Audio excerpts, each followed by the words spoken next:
¿Qué hay? Buenos días. Parece que hace frío, ¿no? Hay algunos que están ahí. Quizá le tenemos que decir al grupo de alabanza que nos... para movernos un poquito y calentarnos, ¿o qué? No, es igual, es broma. Ellos están dispuestos. Gloria a Dios. Antes de empezar con la predicación, el día 31 tenemos un culto especial. Es domingo por la tarde, ¿no? ¿Sí? Suele ser el culto de fin de año. A las 7 de la tarde podemos empezar el culto, pero estar un poquito antes.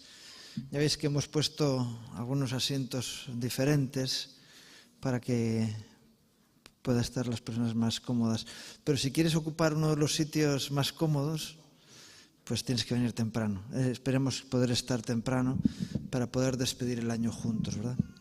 Entonces apúntate en tu agenda. Queremos acabar pronto para que cada uno pueda ir luego a su lugar, ¿verdad? Pero que podamos estar ocupando el lugar y juntos buscando la gracia y la bendición de Dios. Vamos a orar por la palabra. Señor bendito, un día más quiero darte gracias por haberte revelado en nuestras vidas, Señor, y porque en este día nos has dado la oportunidad de buscarte, Señor. Gracias que podemos adorarte, Señor, que podemos reconocerte, que podemos estar gozosos por lo que has hecho por nuestras vidas. Señor, gracias que tu palabra es la verdad, Señor, que no hay nada que pueda tirarla al suelo, Señor, sino que permanece para siempre, Señor. Señor, y gracias que en ella podemos alimentarnos en este día, Señor. Señor, danos la fuerza, el renuevo, Señor, el poder por medio de tu palabra, Señor. Te lo pido en el nombre de Jesús. Amén. Gloria a Dios. Quería comenzar leyendo en la carta a los Romanos, en el capítulo 1, versículos 16 y 17. Yo siempre me pregunto por qué el apóstol le escribe esto a los romanos y no a los efesios, ¿verdad? Porque posiblemente tenían necesidad de escuchar eso y luego todo lo demás que viene, pero ¿y por qué Dios nos pone hoy este texto delante? Porque quizá también nosotros necesitamos recordar que es así. Dice la palabra, porque no me avergüenzo del Evangelio, porque es poder de Dios para salvación a todo aquel que cree. Al judío primeramente y también al griego. Porque en el Evangelio la justicia de Dios se revela por fe y para fe, como está escrito, mas el justo por la fe vivirá. ¿Eres justo o te consideras justo? Justificado, por lo menos justificado por Dios.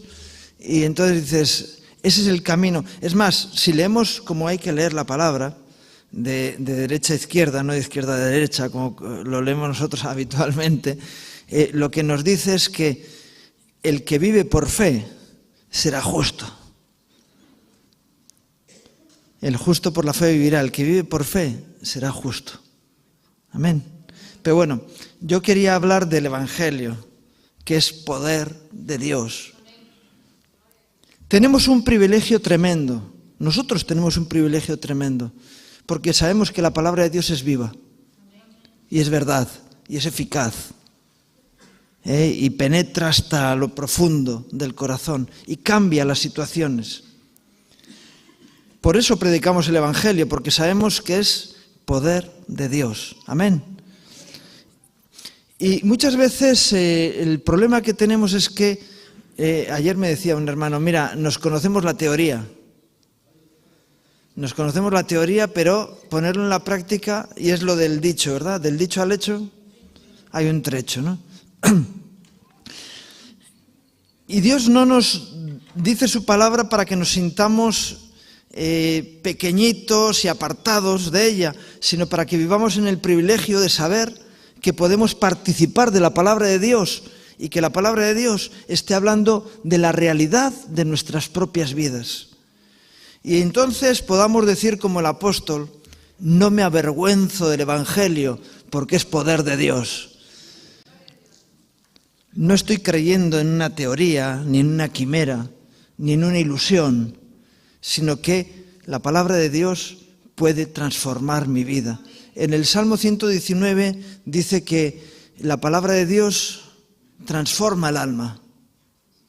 Lo primero que hace es cambiar nuestra manera de pensar, de sentir, porque el alma son pensamientos, sentimientos y decisiones, ¿verdad? Entonces podemos cambiar la estructura de nuestra mente por la palabra de Dios, porque la palabra de Dios nos limpia de todas esas mentiras que se van sembrando en nuestros corazones y en nuestras mentes, ¿no? Y entonces el Evangelio es poder de Dios, que puede transformar la realidad de nuestras vidas.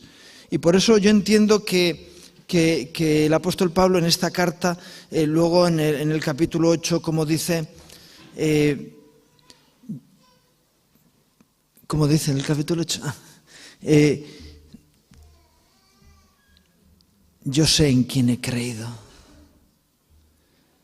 Yo sé que, como dice, porque ni la muerte, ni la vida, ni ángeles, ni principados, ni potestades, ni tantas cosas me pueden apartar del amor de Dios que es en Cristo Jesús, Señor nuestro. Él estaba convencido. Y por eso uno de los grandes problemas que tenemos los cristianos es que no estamos convencidos de que la palabra de Dios es verdad. Sabemos que está ahí, que es la verdad, que está escrita y que tiene su poder, pero luego no lo implantamos en nuestra vida. Y entonces, en lugar de victoriosos, somos fracasados. Y en lugar de poder tenemos incapacidad y nos sentimos minusválidos. ¡Ay, cómo me gustaría ser como esos hombres de Dios, de fe, que han, como dice Hebreos 11, ¿verdad?, que hicieron tantas cosas, tantos milagros y tantas realidades en su vida. Y dice, ¿por qué quieres ser como ellos? ¿Por qué no vives tú la fe? En el poder del Evangelio que salva tu vida de los desastres que el mundo va recibiendo por causa de sus decisiones, ¿verdad? Y qué bueno que podamos vivir en la gracia y en la victoria que nos muestra la palabra de Dios. Que nos lo creamos de verdad y que podamos vivir en la victoria que la palabra de Dios manifiesta en las vidas de aquellos que la creen. Porque es poder de Dios para nosotros. Amén. Si leemos en Isaías 54, este texto es de esos que empiezas a leer y digo, ¿dónde corto? Y me he ido del 1 al 17. Y es el párrafo entero. Dice, regocíjate, oh estéril, la que no daba a luz. Levanta canción y da voces de júbilo, la que nunca estuvo de parto, porque más son los hijos de la desamparada que los de la casada, ha dicho Jehová. Ensancha el sitio de tu tienda y las cortinas de tus habitaciones sean extendidas. No seas escasa, alarga tus cuerdas y refuerza tus estacas. Porque te extenderás a tu mano derecha y a tu mano izquierda, y tu descendencia heredará naciones y habitará las ciudades asoladas. No temas, pues no serás confundida. No te avergüences, porque no serás afrentada, sino que te olvidarás de la vergüenza de tu juventud. Y de la afrenta de tu viudez no tendrás más memoria, porque tu marido es el hacedor. Jehová de los ejércitos es su nombre, y tu Redentor, el Santo de Israel. Dios de toda la tierra será llamado, porque como a mujer abandonada y triste de espíritu te llamó Jehová, y como a la esposa de la juventud que es repudiada, dijo el Dios tuyo, Por un breve momento te abandoné, pero te recogeré con grandes misericordias. Con un poco de ira escondí mi rostro de ti por un momento, pero con misericordia eterna tendré compasión de ti, dijo Jehová tu Redentor. Porque esto me será como en los días de Noé, cuando juré que nunca más las aguas de Noé pasarían sobre la tierra. Así he jurado que no me enojaré contra ti ni te reñiré. Porque los montes se moverán y los collados temblarán, pero no se apartará de ti mi misericordia, ni el pacto de mi paz se quebrantará, dijo Jehová, el que tiene misericordia de ti. Pobrecita, fatigada con tempestad, sin consuelo, he aquí que yo cimentaré tus piedras sobre camburclo, y sobre zafiros te fundaré.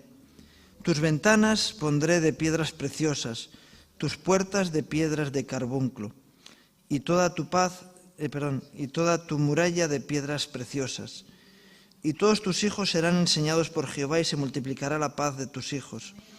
Con justicia serás adornada.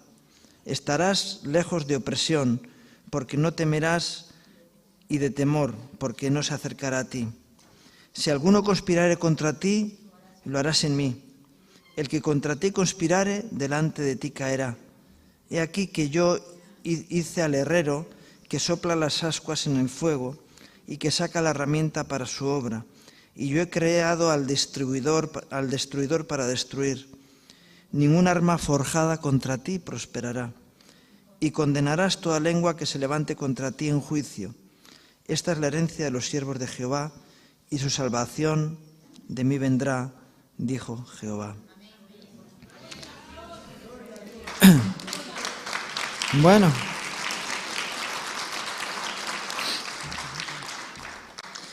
Podíamos pasarnos un buen rato analizando todo esto. Pero después del aplauso que habéis dado, dices, bueno, yo lo estoy recibiendo. Pero bueno, la desamparada, la triste, la abandonada, se encuentra con que el Señor le dice, no, esto es... Antes hemos escuchado el testimonio de Miguel, ¿no? Esto es algo del pasado. Debe ser algo del pasado. ¿Por qué este es el Evangelio de Dios para nuestras vidas? Ahora Dios quiere manifestar su gloria en nuestras vidas. Y aunque este mensaje en principio lo escribió o lo transmitió el profeta Isaías al pueblo de Israel, nosotros nos hacemos copartícipes de esta promesa de Dios. Y igual que el pueblo de Israel a lo largo de los años ha sufrido, pero ¿sabéis qué tiene, aparte del Señor, de especial el pueblo de Israel? Que después de 3.500 años sigue siendo un pueblo con identidad. Ahora vete a buscar otro pueblo igual. No existe. Así que dificultades hay. ¿Por qué? Porque hay quien envidia y se siente, dice, no puede ser que eso sea así. Los demás pueblos han caído y ese pueblo no ha caído. Y esa misma promesa es para nosotros, porque la firma final era: esta es la herencia de los siervos del Señor. Y esta es la herencia que Dios tiene para nosotros. Entonces, ¿qué es lo que ocurre con nuestra vida? ¿Va en esa dirección? ¿Entendemos que esa es la realidad de nuestra vida? ¿O es algo que vuelve a ser poesía? Yo sé que hay mucha gente que dice, ¿qué palabras más bonitas hay en la palabra de Dios? Dice, perdona, no es para que sean bonitas, es para que sea una realidad en tu vida. Y por eso lo dejo para que te lo estudies tú en tu casa. Cuando tengas alguna dificultad, léete Isaías 54 y di, pero mira lo que el Señor ha dicho, ha profetizado de mí. ¿Sabéis lo que es una profecía? Algunos piensan, no, una profecía es algo que se dice que va a pasar después. Cuando Dios le dice a Ezequiel, profetiza estos huesos, Cuando Él profetiza, ¿qué pasa? ¿Qué ocurre? Pero es el mismo poder de Dios que ocurrió con la creación. Cuando el Señor dijo, hágase la luz se hizo. Y cuando dijo que se separen las aguas, se separaron. Y cuando dice crezcan las plantas, crecieron, porque la palabra de Dios produce lo que dice.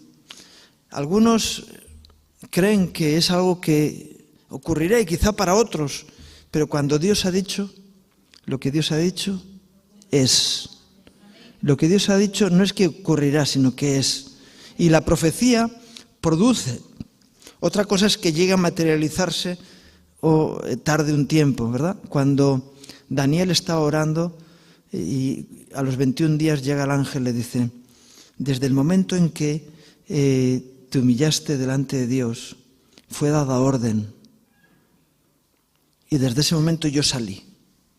Porque según Dios le dio la orden al arcángel, allí salió zumbando. Es decir, no espero.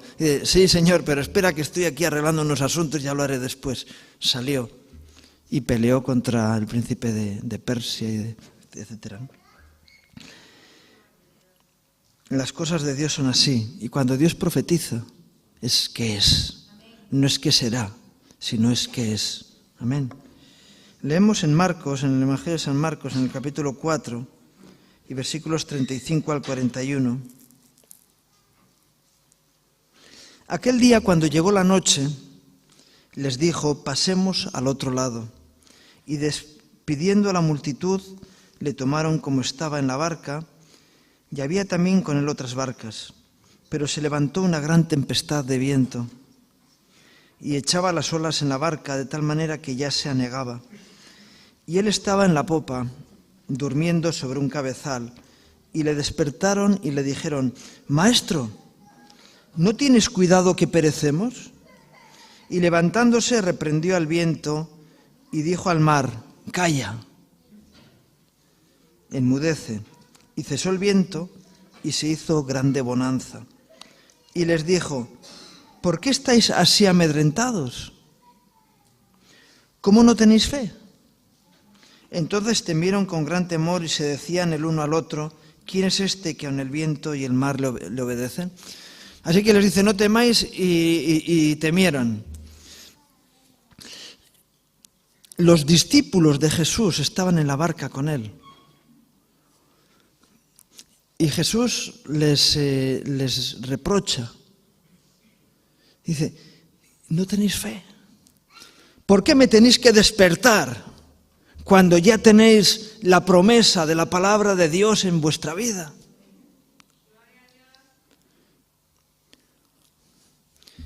Señor, ayúdanos.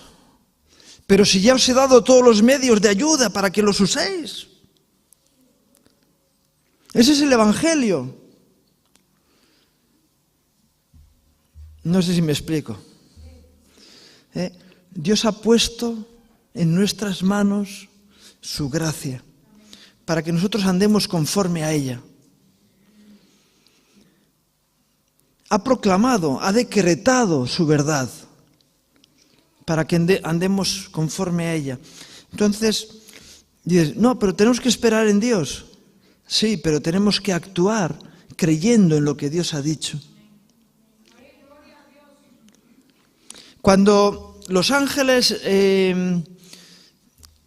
cuando los discípulos estaban viendo cómo Jesús había ido en la nube, se quedaron así.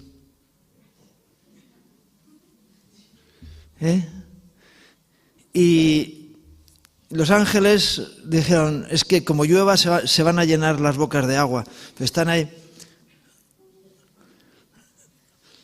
Les dijo, este Señor que se ha ido en las nubes volverá. Pero en medio vosotros tenéis una labor que hacer, no os tenéis que quedar aquí en el monte. ¿Qué es lo que tenían que hacer?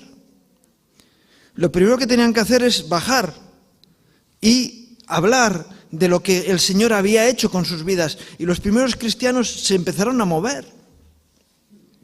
Es verdad que tuvieron que esperar a la venida del Espíritu Santo, una semana. Es verdad que de los 500 que estaban allí, en una semana estaban 120 solo. ¿Sabéis lo que significa eso? 24%. Más de 3/4 partes habían desertado en una semana solo. ¿Por qué? No creían. Pero bueno, los apóstoles que estaban en la barca tenían el mismo problema. Que Jesús estaba con ellos, Jesús les había dado las promesas, les había enseñado, y cuando viene la primera dificultad, ¡ay, Señor!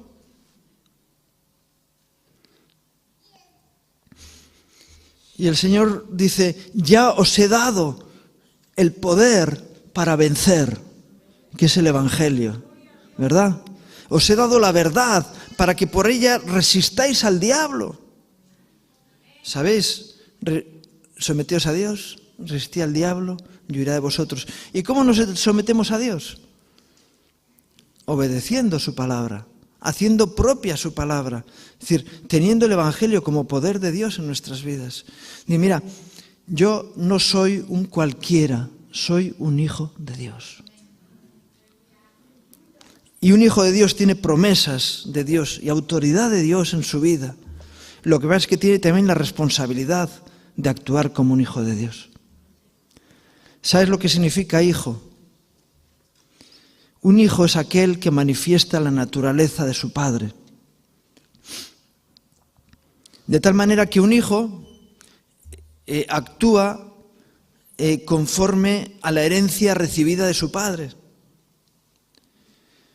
Por eso Jesús les dijo a los religiosos, sois de vuestro padre el diablo, porque habléis mentira entre vosotros. Entonces, cuando uno manifiesta las actitudes del diablo, es hijo del diablo.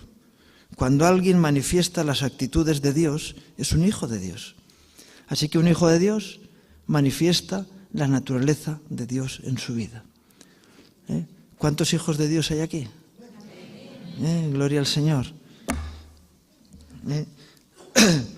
Qué bueno que podamos vivir como hijos de Dios, sabiendo que no somos un cualquiera, ¿verdad? Yo soy un hijo de Dios, cuidado. Y tengo esa responsabilidad. Y por eso Jesús les dice a sus discípulos, ¿por qué teméis? Si ya tenéis la promesa en vuestra vida. Solamente tenéis que poner en práctica. El médico que ha terminado su carrera, que tiene mucha teoría y no tiene ninguna práctica, ¿cómo va a poder ser luego un cirujano exitoso? ¿Cómo? Tendrá que poner en práctica las enseñanzas que recibió. Si no, siempre se quedarán en teoría. Y tiene que empezar a practicar, ¿verdad? Y nosotros tenemos la teoría y tenemos que empezar a practicar la teoría para transformarla en una realidad en nuestra vida. Amén. Si con lo que tenemos aprendido tenemos suficiente para toda nuestra vida. Yo sé que hay personas que dicen, no, pero es que yo quiero aprender más. Pon en práctica lo que sabes. Y Dios te irá dando más después, pero pon en práctica lo que sabes. Porque eso es lo que ocurrió con los que habían recibido los talentos, ¿verdad? En lo poco has sido fiel, sobre mucho te pondré, pero ponte a practicar. Y cuando tienes la teoría y la práctica, entonces estás funcionando como alguien que es docto en lo que hace, ¿verdad? Y eso es lo que tenemos que hacer. Y por eso Jesús les dice, ¿por qué estáis? Es decir, viene la dificultad, ahora tenéis miedo. Digo, no, ahora lo que tenéis que hacer es poner en práctica lo que habéis aprendido. Y funciona, y lo que tuvieron es más miedo. Y dice, ¿quién es este? Todavía no habían tenido la revelación de quién era Jesús. ¿Y por qué seguían a Jesús? Sus propios discípulos tenían esas dudas en su propia vida. Y no es extraño que a nosotros nos ocurra lo mismo. ¿Pero qué tenemos que hacer? Superar esas situaciones. Tenemos la puerta abierta al mundo de la gracia y de la bendición. Yo ayer a alguien le comentaba, hay quien se cree que vive en el país de Alicia. en el país de las maravillas, ¿verdad? Pero nosotros vivimos, o tenemos que vivir en el país de ¿quién? En el reino de Dios, donde esas cosas son realidad, donde hay poder, donde hay gracia, donde hay bendición, donde hay justicia, donde hay amor, donde hay verdad. Amén.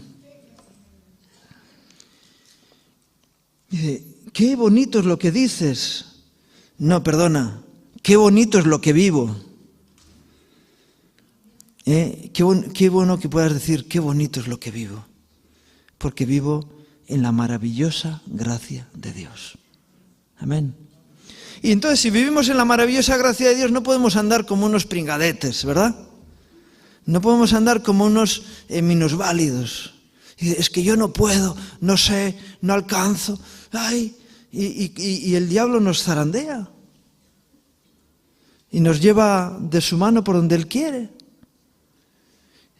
Señor, yo me someto a tu voluntad y quiero andar por donde tú me lleves y a donde tú quieras. ¿A dónde? A un reino de justicia, de amor, de paz, de victoria. Amén. Romanos 8, versículos 12 al 15.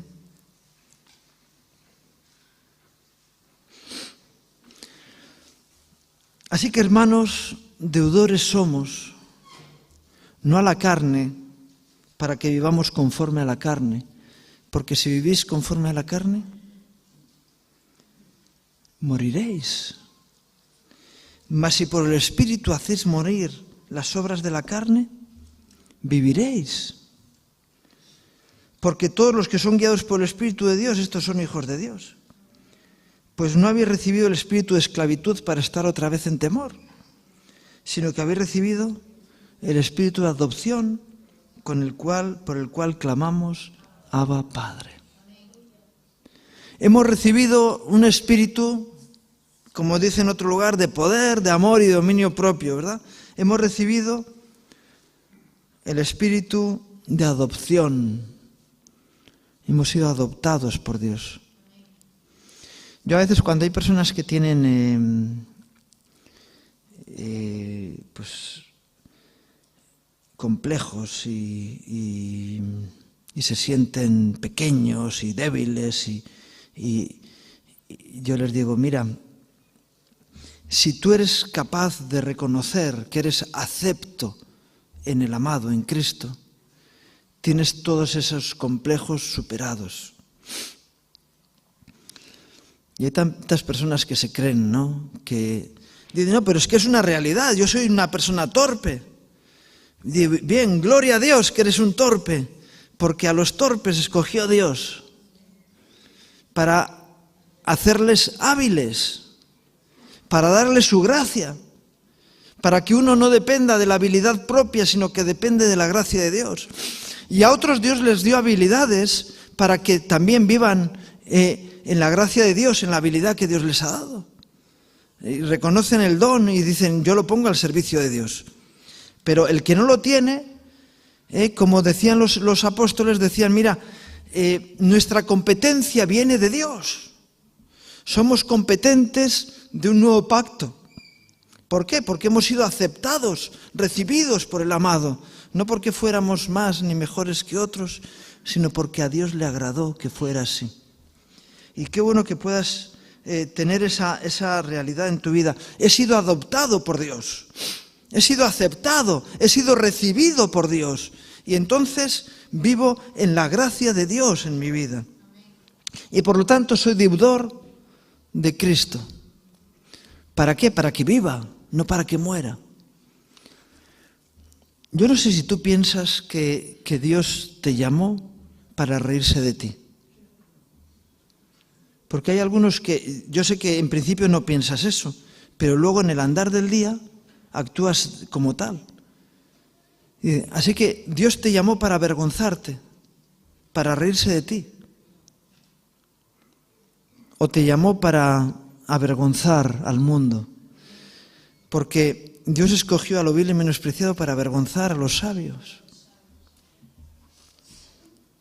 Dios no nos llamó para que nos avergonzáramos, sino para que nos gloriésemos en Él, ¿verdad? Si vivimos conforme a la carne, moriremos. Si vivimos conforme al Espíritu, viviremos. Y qué bueno que podamos descubrir que es así. Cuando tomamos la parte del Espíritu, tenemos victoria. Y experimentamos la gracia de Dios y podemos disfrutar de nuestra vida. Porque Dios nos ha elegido para que disfrutemos. Esteban, cuando estaba delante del Sanedrín, él estaba disfrutando. Quizá no tanto cuando le estaban apedreando, pero él incluso allí tuvo una reacción espiritual. Pero cuando estuvo delante del Sanedrín, él vio los cielos abiertos y al Señor en la gloria, sentado a la diestra del Padre. Y se estaba gozando de lo que estaba viviendo. Eso le supuso la muerte prematura. El viaje a la presencia del Padre rápido. Fue el primer mártir de la historia de la Iglesia. Pero gozó del tiempo que tuvo delante de Dios. Y qué bueno que nosotros podamos gozarnos de lo que vivimos, de lo que somos y de lo que experimentamos. Yo sé que, yo cuando estaba en la Iglesia Católica nos enseñaban que estamos en el valle de lágrimas. Aquí estamos para sufrir. Y aquí puede ser que haya sufrimientos, pero estamos para disfrutar de la vida que Dios nos da. Incluso en medio del sufrimiento podemos gozarnos en el Señor. En medio de la debilidad, ¿verdad?, podemos ser fuertes. En medio de la dificultad, victoriosos. ¿Y por qué? Si somos guiados por el Espíritu de Dios, viviremos. Y saldremos a flote de la situación en la que estemos, porque la gloria de Dios va a estar con nosotros. Y igual que, ¿sabéis? El deporte que no se pierde hasta la última pelota es el tenis. Uno puede estar habiendo perdido todos los tantos hasta que queda un punto solo. Y si es en fútbol y estás perdiendo 8-0, dices no hay forma de remontar. Pero en el tenis puedes remontar en la última bola. Y puede estar el otro teniendo un max ball continuado y ganar tú. Pues así es cuando vivimos en la gracia de Dios. Que el enemigo puede estar a punto de ganarnos la partida y perderla. Mejor estar ganando desde el primer juego, ¿verdad? Pero en el Evangelio, aún en la situación más difícil, en el punto último, tenemos un ejemplo claro en la Biblia, el ladrón que estaba siendo crucificado al lado de Jesús. Había dos. Uno desaprovechó la oportunidad. Tenía a Jesús con él en su propia muerte y hay mucha gente que está muriéndose y desprecian a Jesús en su propio lecho de muerte. Y este hombre, viendo la oportunidad, dice, Jesús, acuérdate de mí cuando vuelvas, ¿no?, en tu reino. Dice, no, esta noche estarás conmigo en el paraíso. El último momento. Y cuando el otro le estaba recriminando a Jesús, le dijo, no tienes temor ni en el propio acto de tu muerte, ahora que tienes la oportunidad de congraciarte con Dios. En ese último momento, este hombre tuvo la oportunidad de ser salvo. Y yo no quiero llegar a ser, qué bueno que podamos disfrutar de toda nuestra vida en la gloria de Dios, ¿verdad? Nos ha dado un espíritu de adopción con el cual clamamos Abba Padre, no un espíritu de esclavitud. Qué bueno que podamos vivir en la gracia y en la victoria del Señor en nuestra vida. Primera de Juan 4 y versículos 1 al 6. Dice, amados, no creáis a todo espíritu, sino probad los espíritus si son de Dios. porque muchos falsos profetas han salido por el mundo. En esto conoced el Espíritu de Dios. Todo espíritu que confiesa que Jesucristo ha venido en carne es de Dios. Y todo espíritu que no confiesa que Jesucristo ha venido en carne no es de Dios. Y este es el espíritu del anticristo, el cual vosotros habéis oído que viene y que ahora ya está en el mundo. Hijitos, vosotros sois de Dios y los habéis vencido, porque mayor es el que está en vosotros que el que está en el mundo. Ellos son del mundo, por eso hablan del mundo, y el mundo los oye. Nosotros somos de Dios. El que conoce a Dios nos oye, y el que no es de Dios no nos oye. En esto conocemos el espíritu de verdad y el espíritu de error. En todo este texto que he leído hay una frase que me llama mucho la atención más que todo lo demás. Mayor es el que está en nosotros que el que está contra nosotros, ¿no? Mayor es el que está en vosotros que el que está en el mundo. Tenemos al mayor con nosotros, al todopoderoso con nosotros. Su gracia en nuestras vidas nos da la victoria. Amén. Tenemos que creer que es así. Hay ejemplos en la historia del pueblo de Israel. El rey Ezequías tenía la ciudad sitiada, la ciudad que era Jerusalén. Y el Rabsaces, enviado por el rey de Asiria, le dice: no penséis que vuestro Dios os va a librar. Ninguno de los dioses de los pueblos a los que mi rey sitió pudieron librarse, y no penséis que vuestro Dios va a ser más que esos dioses. Y el rey había dicho al pueblo: no se os ocurra decir nada a este hombre que os está hablando. Creer en Dios, y veréis su salvación en vuestra vida. Y la situación era realmente desesperada. De hecho, este hombre les dijo: al que quiera salir, nosotros le perdonamos, que salir ahora de la ciudad y dejar al rey con su rollo y con su Dios y con su historia, porque os está mintiendo. Y ellos se quedaron firmes allí. Nos estás ofreciendo la protección de un Dios falso frente al Dios verdadero. ¿Quién triunfará? El mundo te ofrece la protección de un Dios falso frente al Dios verdadero. Y te dice: sal de la fortaleza y ven aquí y yo te ayudaré. Y tenemos la opción de esperar la ayuda de Dios o correr a la ayuda que el mundo nos ofrece. Nosotros tenemos libertad para decidir, otros no, porque tenemos dos opciones. Ahora tenemos que demostrar si somos de Dios o no somos de Dios. Los que son de Dios te oirán. Me oirán a mí y dirán: no, yo apuesto por el Señor, porque Él es Señor de toda la tierra y es el mayor, y es quien vence. ¿Sabéis que nos han contado el final de la historia? No sabemos el final de la película. ¿Quién vence?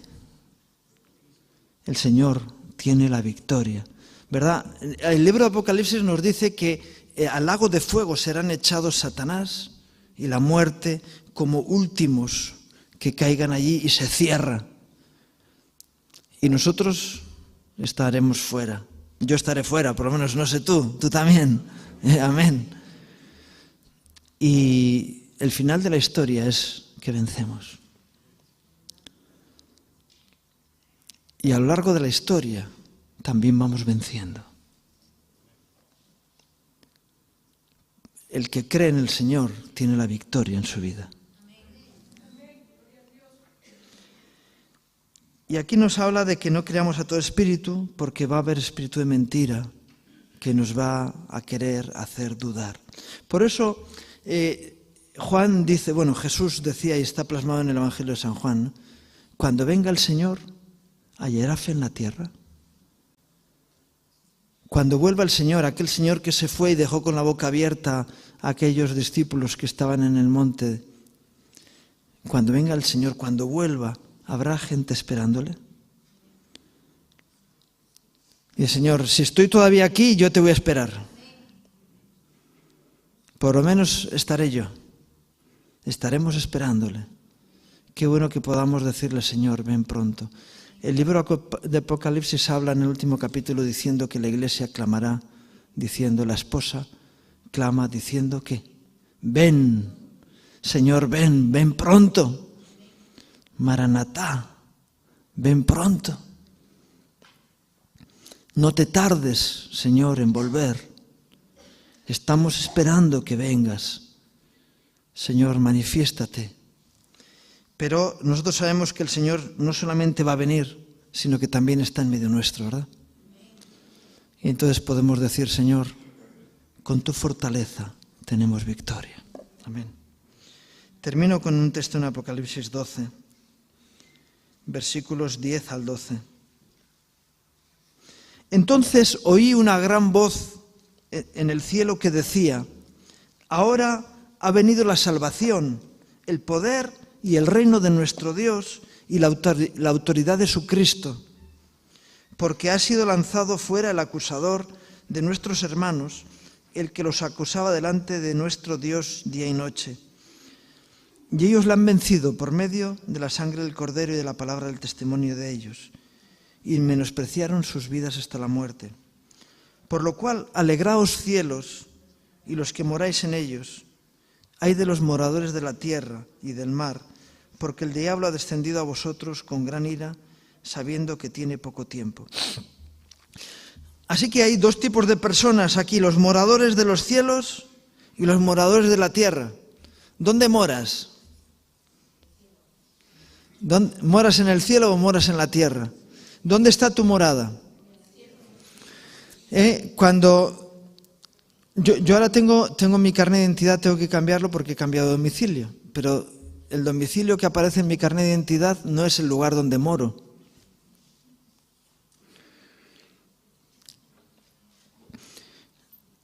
¿Dónde moras? Donde descansas, donde tienes tu despensa, donde tienes tu lugar de refugio. ¿Eso es en la tierra o es en el cielo?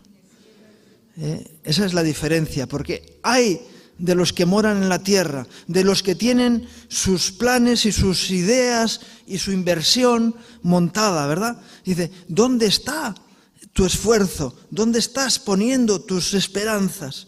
¿En la tierra o en el cielo? ¿Dónde estás poniendo tu tesoro? Si estás haciendo tesoros en el cielo o lo estás haciendo en la tierra.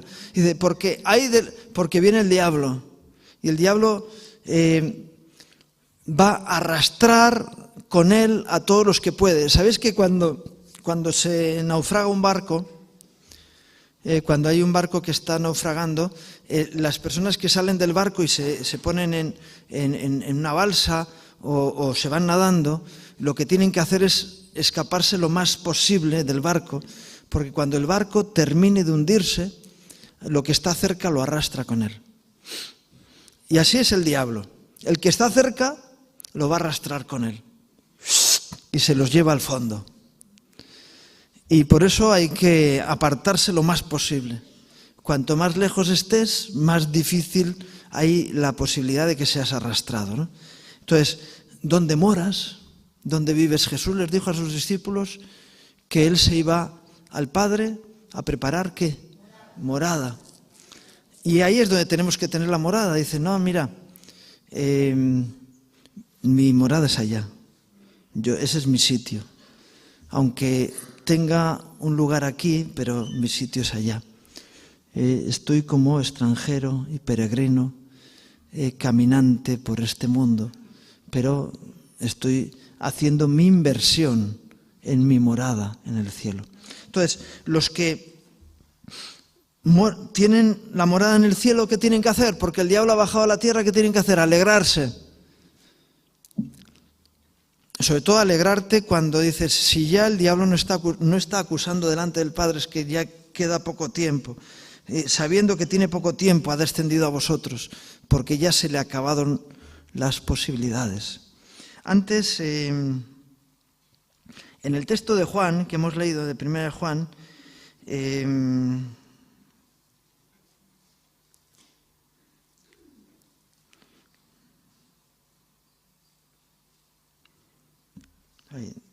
sí, era...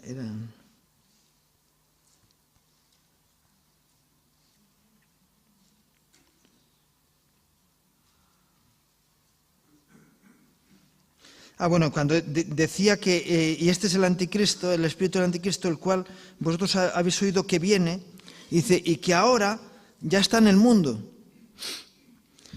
Juan escribe esto en el siglo I. El espíritu del anticristo ya está en el mundo.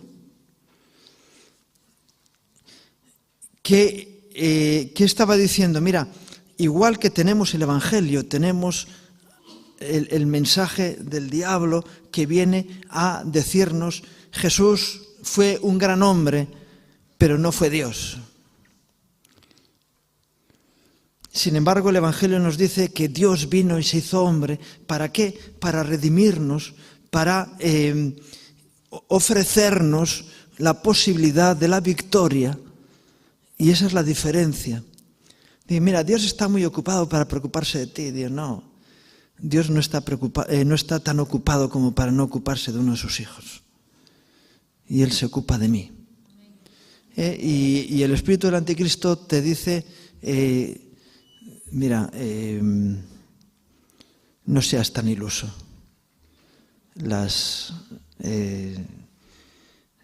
Los garbanzos te los tienes que ganar tú. Y tú puedes decir, sí, pero por la gracia de Dios.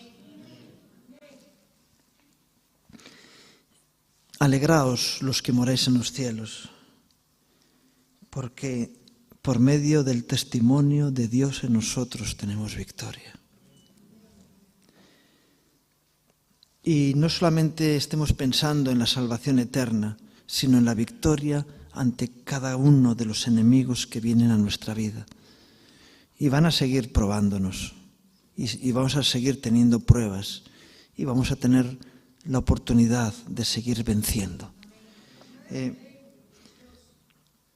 Ellos le han vencido por medio de la sangre del Cordero y de la palabra del testimonio de ellos.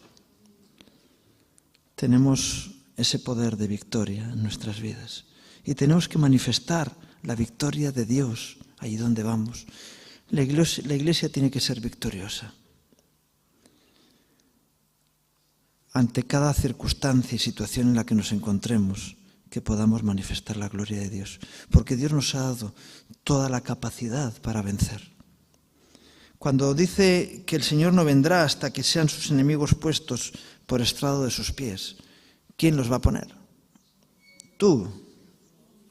Tú tienes que poner a los enemigos del Señor, es decir, llevarlos vencidos a los pies de Cristo, a la cruz.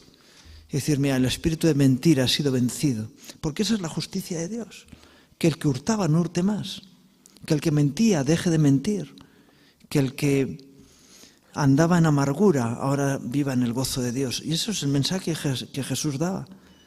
Es decir, vuestra tristeza se convertirá en gozo y vuestras penas en alegría, ¿verdad? Y esa es la iglesia, ese somos nosotros, ese eres tú. ¿Vas a seguir con la teoría o lo vas a poner en práctica? ¿Podemos recibir la gracia de Dios para nuestra vida? Pues nos ponemos de pies para recibirla. Para que nos llene bien.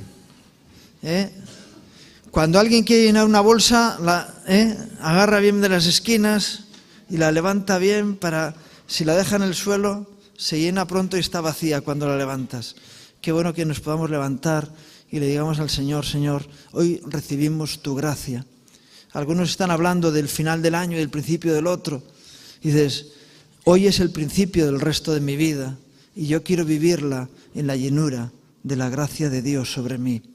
Señor bendito, hoy, Señor, recibimos tu gracia, Señor. Señor, manifestamos tu gloria en nuestras vidas y te pedimos que nos lleves en la llenura de tu Espíritu Santo, Señor. Espíritu de poder, espíritu de verdad, espíritu de gracia, espíritu de amor y de misericordia. Señor, úngenos, Señor, llénanos de ti ahora, Señor, y encamínanos en tu gracia, Señor, para bendecir el mundo que nos rodea, Señor. Señor, nos has dado la victoria y queremos proclamar tu victoria frente a los enemigos que vienen contra nosotros, Señor. Y te pedimos, Señor, que nos des la cobertura para que podamos llevar tu gracia allí donde vamos. Bendice nuestras vidas, Señor, y ayúdanos, Señor. Te lo pido en el nombre de Jesús. Amén. Que Dios os bendiga.